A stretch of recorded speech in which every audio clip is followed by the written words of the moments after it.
Olá, amigos. Nossa conversa de hoje é sobre bullying na escola, um tema bastante importante, tem tomado cada dia mais novas formas e nós vamos conversar hoje sobre como lidar com esse problema, como entender e, de repente, como resolver também as situações de bullying dentro do espaço escolar. Vamos juntos.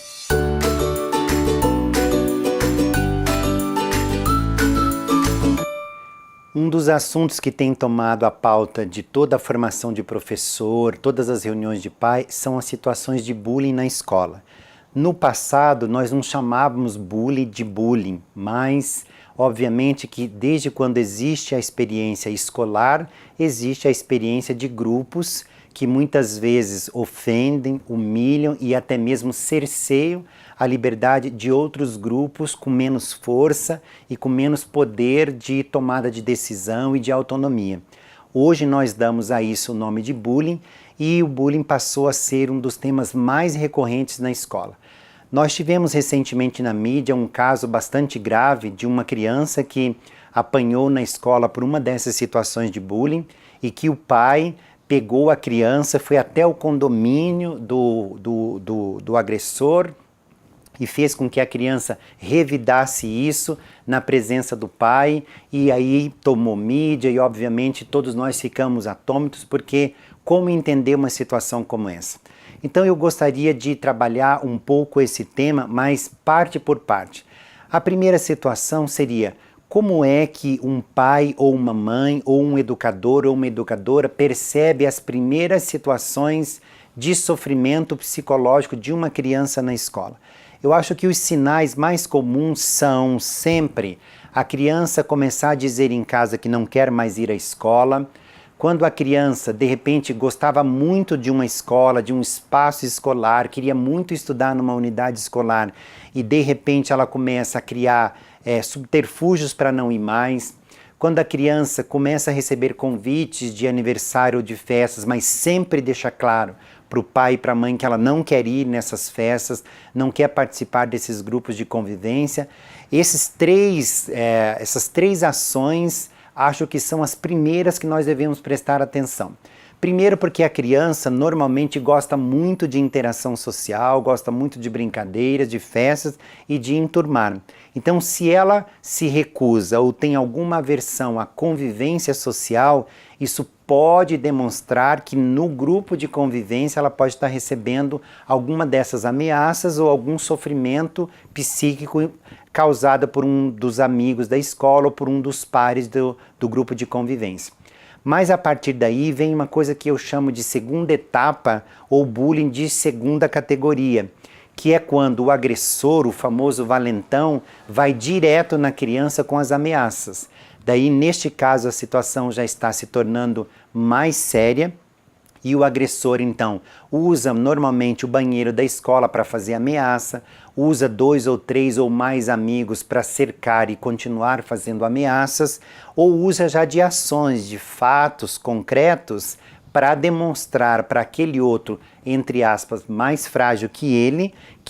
é quem manda ali e ali tem que ser daquela forma. Então, neste caso, já é mais perceptível. No entanto, quando a situação chega nessa segunda etapa, nesse segundo patamar, não que o problema começou ali, mas a criança já pode estar vindo sendo cerceada, sendo humilhada de muito tempo atrás. Então, o bullying ele tem etapas, né? Até ele chegar numa violência física, não que ele não comece às vezes com violência física, mas muitas vezes o agressor, o famoso valentão, ele começa também sentindo terreno e ele vai ganhando terreno, ganhando força, vai se empoderando à medida que o outro vai cedendo e o outro vai se tornando cada vez mais humilhado, mais frágil e, portanto, mais doente, né? Isso, então, faz com que a escola e a família possa perceber mais rapidamente nessa segunda etapa, porém o problema já vem de muito tempo.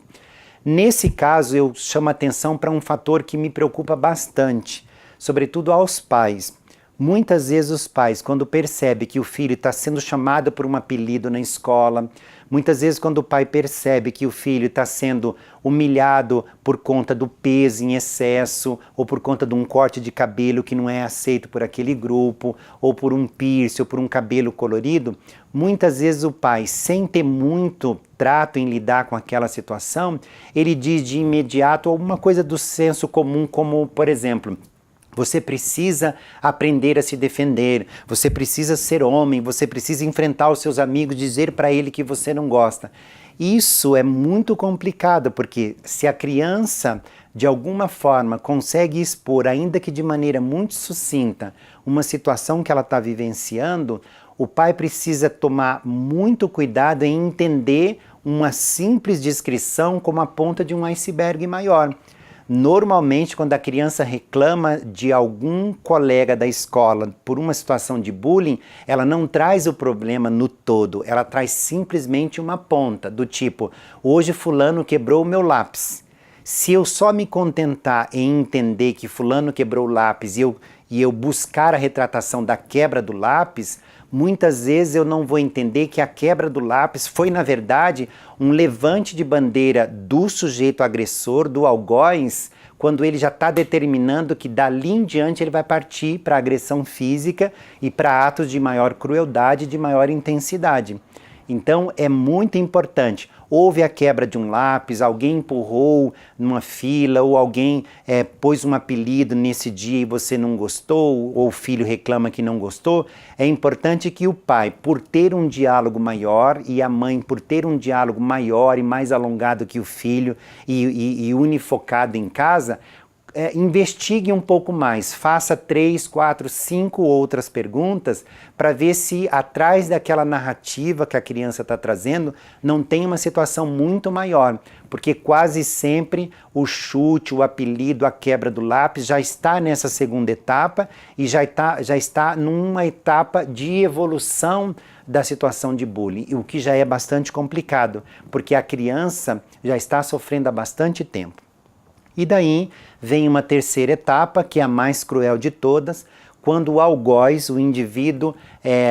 junto com os seus pares, porque neste momento, nessa terceira etapa, ele já não está sozinho, então o apelido que ele deu, os outros 4, 5, 6 em volta também já estão usando para se referir ao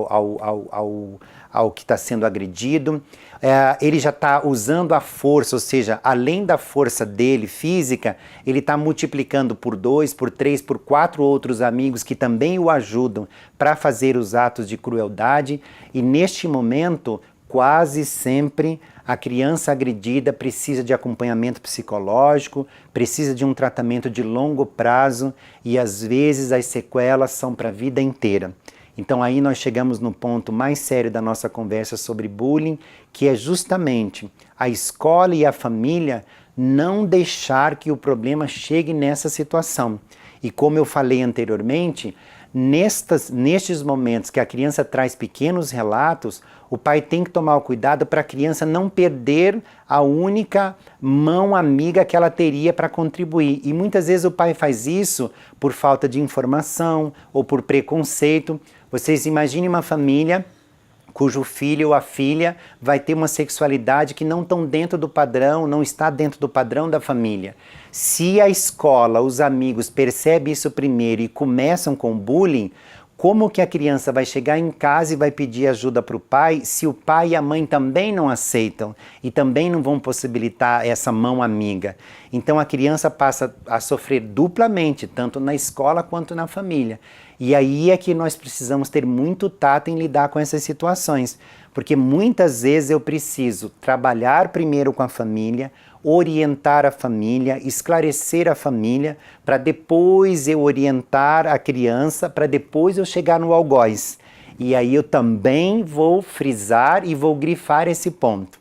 Nós, quando detectamos uma situação de bullying na escola, temos que tomar muito cuidado para não dizer de forma indireta e até mesmo direta para a criança coisas do tipo, fique tranquilo que eu vou resolver esse problema, porque não é tão simples assim, né? Então, uma criança que está sofrendo por bullying, por um apelido, por exemplo, se o diretor, o coordenador, o orientador da escola dizem para a criança que vão resolver o problema, Ou é infantilidade, ou falta de competência, ou falta de conhecimento. Ninguém resolve a situação de apelido da noite para o dia ou em uma semana. Isso leva muito tempo para ser resolvido, porque a escola não tem controle de 100% das situações. Eu posso impedir que a criança seja chamada de apelido na fila do recreio, da merenda, na atividade de educação física, lá na área externa, mas eu não posso permitir que a criança não seja chamada pelo apelido dentro do ônibus, na chegada da escola, na saída da escola. Então eu não posso oferecer para a criança